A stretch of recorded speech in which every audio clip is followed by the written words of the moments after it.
Good day, my name is Mr. Uzoma Ugoji. The topic I would like to discuss today is on the Nigerian youths and its reformative agenda. What the Nigerian youths of today should think of Nigeria, which have for so long been trying to build up its industrialization in a formative platform that could be of benefit for a better living standard in Nigeria. For so many years, we have failed to have a clear build-up of the methodology of governance in Nigeria for the welfare and well-being, or may I say, a better living standard in Nigeria. Nigeria for so long has suffered a lot of lapses, not because of lack of resources or monetary aspects, but because of lack of the social framework of operating governance in the country. A lot of things need to be done by the present government led by Dr. Goodluck Jonathan. As we all aspire or look forward for a new reformed electoral method for the next general election in 2011, we should also look at aspects that are expected by people who are aspiring to lead this country. We talk about transport, we talk about health, we talk about education, we talk about agriculture, we talk about technology. Moreover, we talk about our economic, political, and social framework that help these parastatals of government to operate more effectively. If we have a clear philosophical idea of how to amend these things and put them correctly, then Nigeria might have a better machinery of operating its ministries of governance that could make our country more brighter and more prosperous in its economic, social, and political obligations. First of all is to look at the populace within Nigeria, the citizenry, may I say, the residents in our country. How are they? Are they identified in Nigeria? For so long since independence, I feel the Nigerian citizenry is not identified. It's true, we all have our names registered there and there, but I feel we don't have a proper computerized identifying every Nigerian resident in the country. This goes with having what we call a reformative social framework of identifying every Nigerian. And as I have an idea of what we call the national insurance numbers, or the national identification numbers of every Nigerian or resident of the country. That is the first platform. And secondly is to have a renovative taxation policy in the country. For so long we have depended on oil as a source of revenue, having a lot of lapses in our tax policy. Many wealthy Nigerians today don't pay tax. Even many Nigerians who are working, even with the low income they have, don't pay tax. How can we have a good government with a high population that doesn't have adequate measure of taxing every penny a Nigerian earns in the country?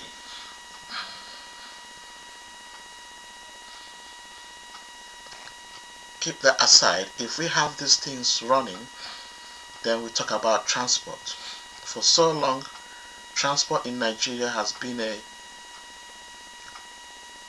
poor standardized method. We don't have a good system of transportation in Nigeria.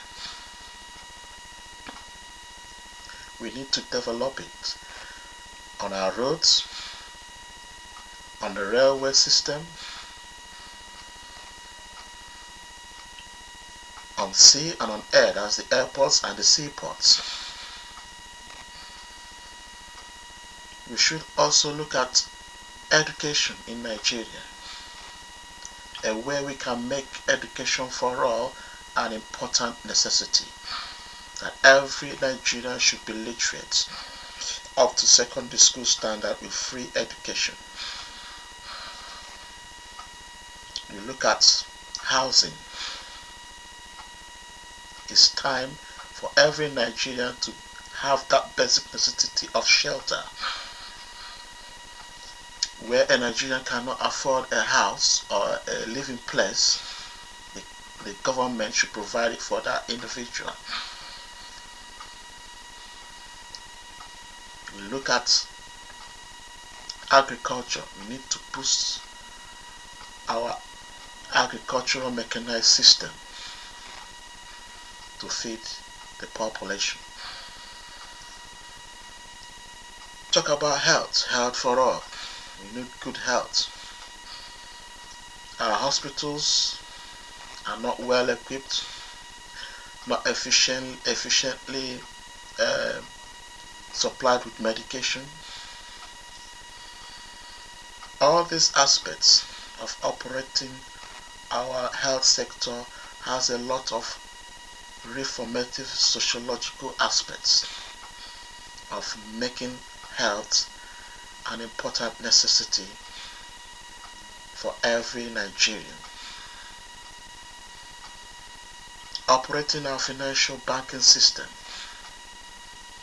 We have heard a lot from the Europeans trying to globalize the banking system in a more corrective measure, but if Nigeria lacks the initiative, it will not be able to adapt to these things, and as a result there will always be lapses. A financial system that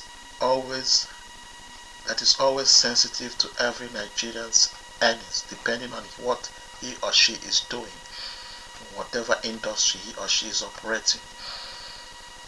Many Nigerians operate businesses that are not registered.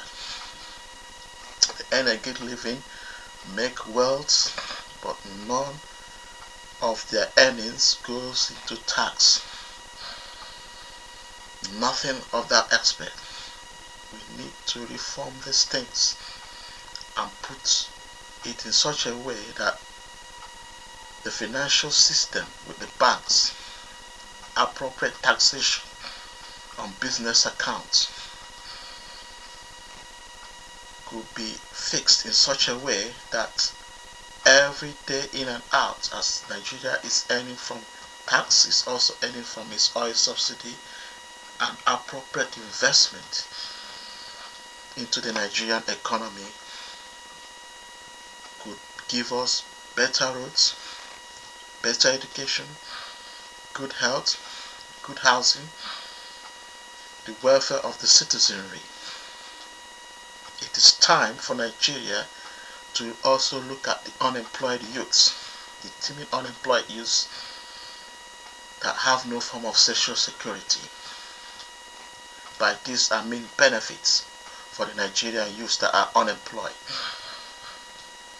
It seems impossible that we have millions and millions of people in Nigeria. How can you provide for them? Why can't you? If you cannot provide for your people, we don't have a stable government. When we have these things in focus, then we have started to put the Nigerian method of operating is government in a more effective manner. It's not a matter of placing the government in authority, making all sorts of promises, all at the end to be a failure. I'm very much impressed that some Nigerian youths are making a lot of contributory ideas on leadership, on ways of making Nigeria great.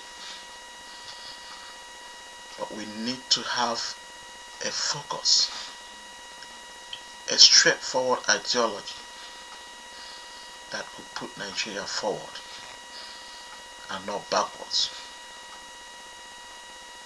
We need to have a government that will put in its method of operating our finances more sensitive, that it becomes impossible for criminals to loot millions and millions of our money out of the country. When we have these things in our modus operandi, Nigeria will be able to conserve its finances and be able to invest in it for rapid industrial development or advancement, as I may put it. I'll also put it forward to Nigerian youths to have in mind that time is over for someone to put himself in any political position, to sit down, to look around where he will grab his riches. If you are given the opportunity in whatever political position you find yourself in the country, you are there to serve the people, to make them happy, to put their welfare into achievable goals. This is what I have so far about the Nigerian youths and their reformative agenda. Thank you.